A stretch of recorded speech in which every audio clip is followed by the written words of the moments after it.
ये देखें आप, ये देखें इस टाइप सुरंगों को। आ जाए आप भी आ जाए।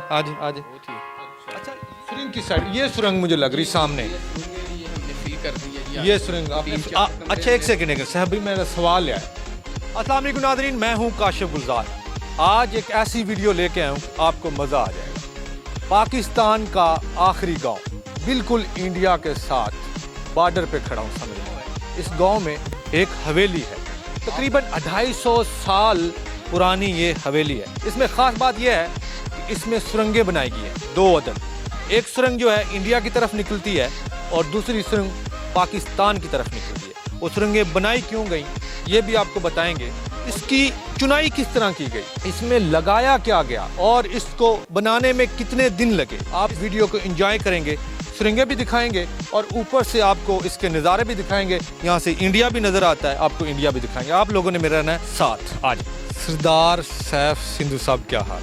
अल्हम्दुलिल्लाह जी, आप सुनाएं जनाब, कैसे हैं? मैं ठीक हूँ। सबसे पहले तो मुझे ये बताएं कि आपकी फीलिंग्स क्या होती हैं जब आप सोचते हैं कि आप इतनी बड़ी हवेली, या क्या इसको कहेंगे, किला कह लें या कुछ भी कह लें, और आपके दादा फलां थे, क्या फीलिंग्स आती हैं?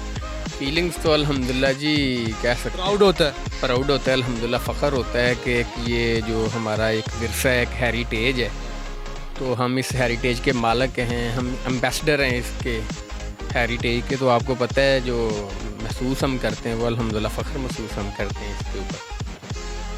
सरदार ज्वाला सिंह सिंधु साहब की ये हवेली है।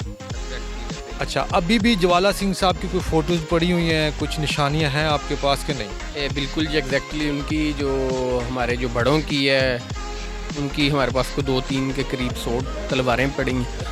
और इसके अलावा जो 200-300 साल पहले की जो हमारी हिस्ट्रीज़ की बुक्स हैं, उसके आर्टिकल्स हमारे पास मौजूद हैं, और उनकी जो रियल पिक्चर वो भी हमारे पास मौजूद है। और इनका जो हमारा टोटल एक एसेट्स आप कह सकते हैं 65 की वार के अंदर ना काफ़ी लॉस भी हो गया था। सरदार ज्वाला सिंह की ये जो हवेली है, इसका इतना बुरा हाल क्यों हो गया? ये जी जो इंडिया पाकिस्तान की जंग हुई है 1965 के अंदर, तो इंडियन आर्मी ने बरकी तक, BRB तक ना कब्ज़ा कर लिया था। ये तमाम जो 85 पिंड थे ना, 85 गांव थे देहातों पे, तो उस टाइम ना वो काफ़ी लूट मार के ले गए थे, क्योंकि ये रॉयल पैलेस था, रॉयल फोर्ट था, रॉयल एक रहने की जो रेजिडेंशियल एरिया था। तो इसके अंदर सागवान, संदल और दियार, जिसे हम ब्यार की लकड़ी कहते हैं, उसका इस्तेमाल किया गया था।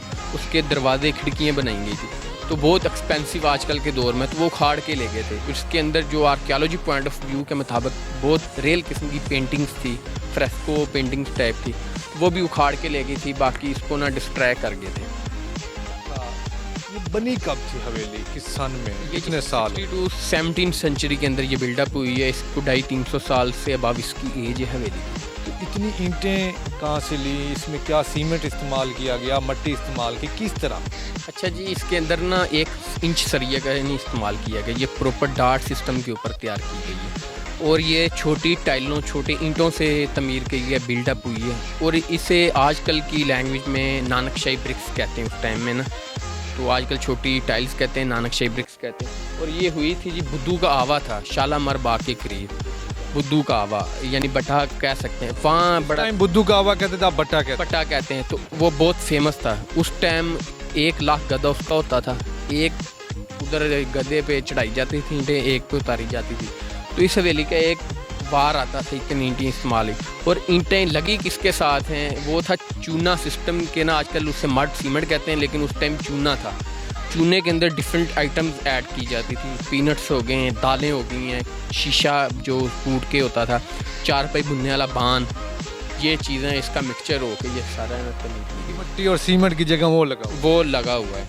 ये सरदार ज्वाला सिंह साहब जो हैं, ये थे क्या, कोई रईस थे, कोई सरदार, क्या क्या मतलब डेजिग्नेशन क्या? दी लाइन ऑफ पंजाब, जिनका लक़ब था महाराजा रणजीत सिंह। जब उन्होंने ये बरसगीर को ये फ़तह किया इस पंजाब को, तो उनकी जो फ़ौज को कमांड कर रहे थे ना, वो हमारे बड़े सरदार ज्वाला सिंह थे। वो उस टाइम लाइक का गवर्नर जनरल कह सकते थे, या जो मिलिट्री के सिपा सलार थे, जर्नैल थे, वो थे। अच्छा नाजरीन, यहाँ पे ऊपर का हिस्सा तो आप लोग देख रहे हैं, यहाँ से इंडिया भी नज़र आता है। बिल्कुल वो सामने बिल्डिंग्स आप अगर देखें तो आपको नजर बिल्कुल सामने इंडिया बॉर्डर पे हम हैं। यहाँ पे वो भी हैं, सुरंगें भी हैं नीचे। अब आपको वहाँ पे लेके चलते हैं और वहाँ पे साहब भाई से बातें करेंगे। सुनने में ये आया कि ये एक सुरंग जो है वो इंडिया की तरफ निकलती है, वो क्यों निकलती है, किस मकसद के लिए बनाई गई थी, और दूसरी सुरंग निकलती है लाहौर की तरफ, शालामार बाग से जाके वो निकलती है, वो क्यों बनाई गई थी, वो भी चल के देखते हैं आप लोगों ने मेरे साथ। साहब भाई आप इस सुरंग में आते रहते हैं? जी बिल्कुल आते हैं। आपको डर नहीं लगता? नहीं जी, हमें डर नहीं लगता। आप नीचे और मजीद है, आज भाईजान बिस्मिल्लाह बिस्मिल्लाह बिस्मिल्लाह। साहब भाई इतनी खौफनाक। अच्छा सुरंगें हमें पहले दिखाएंगे आप। साहब भाई इधर है ये सुरंगें, ये देखो, ये देखें हम, ये देखें इस टाइप सुरंगें। ओहो आ जाए आप भी आ जाए। अच्छा ये क्या है? ये फाउंटेन था जी, फुहारा था उस टाइम, क्योंकि आपको पता है उस टाइम कोई बोरिंग सिस्टम नहीं था, उस टाइम कुआं सिस्टम था। इधर कुआं होता था जिसका नाम था आसमानी कुई। ये फाउंटेन था जी, उसका एरिया फुहारा था जिधर से गर्मियों सर्दियों के अंदर पानी की तस्वीर होती थी। कुआं हुआ करता? जी आसमानी खुई। आसमानी खुई थी इधर। अच्छा इधर क्या था? ये भी कुछ सुराख था? ये इधर जी कोई आप कह सकते हैं निश सिस्टम था, या आर्कियोलॉजी पॉइंट ऑफ व्यू के मुताबिक कोई आले या जो अलमारियाँ वगैरह रखी थी वो थी। अच्छा सुरंग की साइड ये सुरंग मुझे लग रही सामने, ये हमने फील कर दी है जी। ये सुरंग आपने अच्छा एक सेकंड साहब भाई मेरा सवाल है कि अच्छा इधर 3-4 कमरे और थे? जी ये सामने जी आप लोगों ने फिल की है, खुद की है कि ऑटोमेटिकली गिर गई? कुछ ऑटोमेटिकली आगे से खुद गिर गई थी, बाकी हमने ना ये 1-2 कमरे खुद फिल कर दिए। वजह क्यों फिल की? ये कह सकते हैं जी जो वेदर कंडीशन थी with the passage of time, कहीं से बैठ गई होगी, कहीं से मतलब ख़राब होगी, कहीं से पानी की मार, तो इस वजह से उस टाइम ओपन सारा माहौल था, एटमॉस्फेयर। लेकिन अभी जब आप नीचे जाते हैं आगे तो ऑक्सीजन की कमी महसूस होती है, इस वजह से हमने एज आ निशानी के तौर पर वो 4-5 कमरे रखे, बाकी फिल कर दिए। अच्छा आप लोग ये भी फिल करना चाहते थे, लेकिन ये है कि आप लोगों ने निशानी के तौर पे कि यहाँ पे सुरंगें थीं इसलिए आप लोगों ने ये रखी। अच्छा ये वाली जो सुरंग है ये इंडिया को जा रही है कि पाकिस्तान को जा रही है? इसके ये 2 रास्ते थे। ये एक शालामार बाग की जो गार्डन की सुरंग है टर्नल, उसके साथ इसका लिंक होता था। दूसरी गुरुद्वारा साहब है, गोल्डन टेम्पल साहब, इंडिया अमृतसर, वहाँ जाती थी। तो ये मुख्तलिफ मकासद के लिए इस्तेमाल की जाती थी ताकि जो सरदारनियाँ बापर्दा हो गए शॉपिंग कर सकें, इबादत गाहों में जा सकें, और सिक्योरिटी पर्पज़ जो उसका मेन पर्पज़ था सुरंग का। यहाँ जो डाक सिस्टम था, जो डाक का निज़ाम था, उस हवाले से भी ये तैयार की गई थी। माजरत चाहता हूँ, वो तो थे सरदार ज्वाला सिंह, सिख थे, आप आज मुसलमान हैं? अल्हम्दुलिल्लाह जी हम मुसलमान, हमारी 4th जनरेशन है जो मुसलमान है, तो अल्हम्दुलिल्लाह हम बाई बर्थ मुसलमान हैं। अच्छा किस सन में आप मुसलमान? हमारे जो परदादा जी और दादाजी ने ना 1942 के अंदर मुसलमान हुए, तो परदादा जी, दादाजी, वाला साहब और आगे 4th जनरेशन हमारी है, चौथी। आपके रिश्तेदार इंडिया में हैं अभी? हमारे जो सारे रिश्तेदार हैं, कोई 3-4 हज़ार जो अफरादी कुव्वत, वो इंडिया में, कोई कनाडा में, कोई शंजन कंट्रीज़ के अंदर ना वेल सेटल्ड है।